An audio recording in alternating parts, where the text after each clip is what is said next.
light blue কালাৰত আহিব একে সেলফ বৰ্ডাৰত থাকিব লাইট ব্লু কালাৰত আহিব কপাৰ গুণা আৰু ব্লু কাম থাকিব এয়া চাওক মই ওচৰৰ পৰা দেখাইছো সাইডৰ পাৰিটো সেলফ বৰ্ডাৰত থাকিব আৰু কাম একদম সুন্দৰ হয় আমাৰ বুৱনিৰ কাম একদম নিখুঁত আহিব আপোনালোকে একদম সুন্দৰ কাম পাব এয়া চাওক আৰু কোৱালিটি একদম কম্প্ৰমাইজ নকৰো আমি কোৱালিটি একদম বেষ্টৰ পৰা বেষ্ট কোৱালিটি পাব আপোনালোকে এয়া চাওকচোন এইখন থাকিব এখিনি সাইডৰ পাৰি মানে সেলফ বৰ্ডাৰ থাকিব আৰু আঁচল পাৰ্টটো চাব আঁচল পাৰ্টটো খুব হেভি হয় একদম হেভি একদম ওয়েডিং কালেকশন হয় খুব ধুনিয়া লাগিছে কাপোৰযোৰ একদম হেভি কৈ বুটা বসা আছে আৰু লগতে মেখেলাখন দেখিলে আৰু ভাল লাগিব আপোনালোকৰ কাৰণ মেখেলাখন আৰু হেভিত আছে মেখেলাখন একদম হেভি কৈ আহিব এয়া চাওক মেখেলাখন খুব সুন্দৰ কৈ হেভি কৈ আহিব এয়া একদম ওপৰলৈকে কাম আছে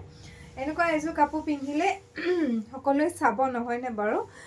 এইটো আহিব ব্লাউজৰ পিছত খুব সুন্দৰকৈ পাৰি এটা বনোৱা হৈছে এইজোৰো হৈছে ওয়ান পিস আছে কালাৰ অপশন খুব ধুনিয়া হয় আপোনালোকে ভাল লাগিলে স্ক্ৰিনশ্বট এটা মাৰি লগে লগে আমাক মেছেজ কৰিব